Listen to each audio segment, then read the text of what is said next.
ফরিদপুরের ভাঙ্গায় কালামিদ্দা গোবিন্দ উচ্চ বিদ্যালয়ে এক ছাত্র ইউনিফর্ম পরে না আসায় এক শিক্ষক শিক্ষার্থীকে বকা দেওয়ার ঘটনায় শিক্ষকদের লাঞ্ছিত করার ঘটনা ঘটেছে। এই ঘটনায় ওই স্কুলের চতুর্থ শ্রেণীর এক কর্মচারীর গায়ে হাত তোলেন অভিভাবক। এই ঘটনায় বিক্ষোভ করেছে বিক্ষুব্ধ শিক্ষার্থীরা। রবিবার সকাল 10:30টার সময় উপজেলার কালামিদ্দা গোবিন্দ উচ্চ বিদ্যালয়ে এই ঘটনা ঘটে। স্থানীয় ও স্কুল সূত্রে জানা যায়, ভাঙ্গা উপজেলার কালামিদ্দা গোবিন্দ উচ্চ বিদ্যালয়ের নবম শ্রেণীর শিক্ষার্থী রিমন মাতুব্বর স্কুল অভ্যন্তরে ইউনিফর্ম ছাড়া ঢুকলে ওই স্কুলের সহকারী শিক্ষক মামুনুর রশিদ তাকে ওই স্কুলের নিরাপত্তা কর্মীকে দিয়ে ডেকে আনেন। এরপর বকা দিয়ে স্কুল থেকে চলে যেতে বলেন। এরপর ওই শিক্ষার্থীর বাবা শিপলু মাতুব্বর স্কুলে ঢুকে নিরাপত্তা কর্মী রতন মালাকারকে মারধর করে এবং শিক্ষক মিলনায়তনে গিয়ে ওই স্কুলের সহকারী শিক্ষক মামুনুর রশিদ সহ উপস্থিত শিক্ষকদের সাথে বাজে আচরণ করে এবং হুমকি দেয়। এই ঘটনায় কালামিদ্দা গোবিন্দ উচ্চ বিদ্যালয়ের শিক্ষার্থীরা শিক্ষকদের লাঞ্ছিত করার জন্য বিচারের দাবিতে বিক্ষোভ মিছিল করে। বিদ্যালয়ের মধ্যে এসে কিছু লোক খুব বেয়াদবি করছে, তারা অশ্লীল ভাষায় অনেক কথা বলছে, যা শোভনীয় না। আর আমাদের এই যে কাজকর্ম হয়েছে, যেসব হয়েছে, এগুলোর বিচার না দেওয়া পর্যন্ত আমরা আমাদের ক্লাসরুমে বসতে পারবো না। আমরা বসবো না ক্লাসরুমে। আমাদের স্যারের অপমান করা হয়েছে, আমাদের স্যারের বিচার চাই, বিচার চাই।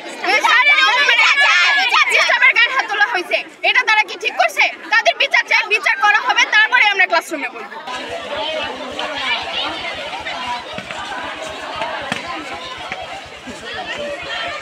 রতন মালাকার সুমন মাতব্বর আসে আমি বিল দিতেছি, ভিতরে আইসে আমার খাবো গেছে, খাবো দেওয়া মানে অনেক গালাগালি করছে, এই 16 বছর তুই আমার ক্যান্সার, মানে আমার ছেলে ক্যান্সার এইভাবে বললেন যে লাইব্রেরিতে দেয়া আমার স্যারেরও অনেক গালাগালি করছে।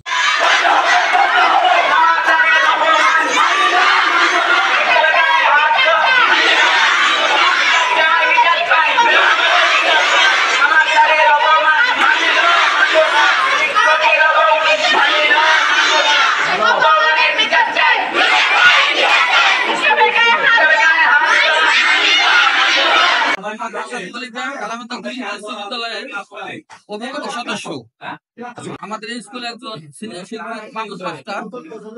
ক্লাস চলাকালীন একটা ছেলে উপরে সেই স্কুলের ছাত্র, তো ইউনিফর্ম ছাড়া স্কুলে ঢুকছে। তখন হলো উনি ডাকতে বলছে, তুমি স্কুলে ইউনিফর্ম ছাড়া ঢুকছো কেন? ওকে স্কুল ড্রেস পরে আসার কথা। এগুলো শাসন করছে, মানে বলছে তুমি স্কুল থেকে বেরিয়ে যাও। তো ওই স্কুল থেকে বেরিয়ে যাওয়ার পর গার্জিয়ান কাছে বলছে, বলার পরে ওর গার্জিয়ান আইসা সেই মামুন মাস্টারকে মানে খুব অকট্য ভাষা গালাগালি করছে এবং মানে অপমান করছে। এবং মামুন মাস্টার ওই ছেলেটাকে যারাতে ডাকে আসলে স্কুলেরই মানে একজন দপ্তরি, সেই ছেলেটারে ও ডাকে আনছে অপরাধের কারণে। সেই ছেলেটার গায়ে হাত দিয়েছে, অনেকটা চর থাপুর এবং গালাগালি করছে এবং খুব মারধর করছে। কার গায়ে হাত দিচ্ছে? সে নাম হলো স্কুলের দপ্তরি, নাম হলো রতন। রতনকে হাত বলছে ওই ছাত্রের বাবা শিখলো, মানে তোমার ছেলেটার কাছে আছে অভিভাবক সে হলো আর গায়ে হাত তুলছে। স্কুলে কোনো ছাত্রের সাথে ক্লাস করবে না, টিচার না হওয়া পর্যন্ত। এতটুকু আমার কথা। আজকে হচ্ছে জুন মাসের 30 তারিখ সকালে 10:30 সময় আমি অফিস কার্যক্রম করা চলাকালীন সময় বা বহিরাগত একজন ব্যক্তি এসে আমার স্কুল প্রতিষ্ঠানের কলিগদের রুমে ঢুকে তাদের সাথে খারাপ আচরণ করে এবং পরবর্তীতে আমি জানতে পারি যে আমার চতুর্থ শ্রেণীর কর্মচারী তার গায়েও হাত তুলছে।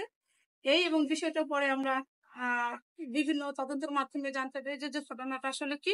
এটা হচ্ছে একজন স্টুডেন্ট অর্থাৎ ইউনিফর্ম ছাড়া স্কুলে ঢোকার কারণে আমার স্কুলেই ক্লাস টিচার তার সাথে সে কেন স্কুল ইউনিফর্ম পরে আসে নাই তাকে বলার কারণে, সে তাকে একটু শাসন করার কারণে তার বাবা স্কুলে ঢুকে আমার সেই টিচারের সাথে একটু খারাপ দুর্ব্যবহার করে, খারাপ আচরণ করে এবং শুধু সে না, আমার সকল টিচারদের সাথেই খারাপ আচরণ করে।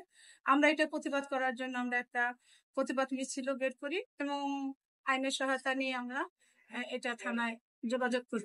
শিখলাম মতো আমরা হচ্ছে যাতে এই ধরনের কার্যক্রম ভবিষ্যতে আর না ঘটে, এই জন্য আমরা আইনের ব্যবস্থা নিচ্ছি এবং আমরা ওই স্টুডেন্টকে টিসির মাধ্যমে আমরা এটা আমাদের স্কুল থেকে চাকরির ব্যবস্থা করব এবং আমাদের ম্যানেজিং কমিটির সদস্য, এলাকার গণ্যমান্য লোকজন সকলেই মিলে আমরা এই যাতে আমাদের স্কুলে যাতে আর কোনো দুর্ঘটনা না ঘটে সেদিকে ব্যবস্থা নিয়েছি। একটা ছেলে ইউনিফর্ম পরে আসে না, স্কুলে কিছু দিয়ে ঘোরাঘুরি করতে আসে, তো আমার মাস্টার বলছে যে তুমি স্কুলে আসো না ইউনিফর্ম ছাড়া, তুমি চলে যাওয়ার পরে হয়তো বলছে তুমি চলে যাও, এটা রিমাইন্ডে রাখছে যে এটা বললো। স্কুলের নিয়ম হচ্ছে ইউনিফর্ম পরে আসবে এবং ক্লাসে আসবে। ক্লাসের পিছনে যে তারা আড্ডা মারবে এটা তো বিষয় না, বিষয়টা হলো স্কুল ইউনিফর্ম কিন্তু সে সেই কাজটা করতে উল্টো মাস্টারকে থ্রেট করে যে আমি আসছি কি হয়েছে, তাহলে মাস্টার বলছে আচ্ছা তুমি বাবা চলে যাও তো। চলে যাওয়ার পরে এই পূর্বেই হয়তো আমি যাই না তা এসে শুনলাম কিছুদিন পর ওর বাবা আইসে এই মুহূর্তের ভিতরে আমার স্কুলের যে ইয়া ছিল প্রহরী ছিল নৈশ প্রহরী তাকে মারধর এবং স্কুলের লাইব্রেরির ভিতরে এসে আমাদের মাস্টার তারা ছিল তাদের মা বাপ তুলে অকথ্য ভাষায় গালাগালি করে গালাগালি করেই চলে যায়। তারপরে আমি আসার পর দেখি স্কুল ছাত্রছাত্রীরা মানে এটা বিচারের জন্য আন্দোলন এবং এইগুলা করছে।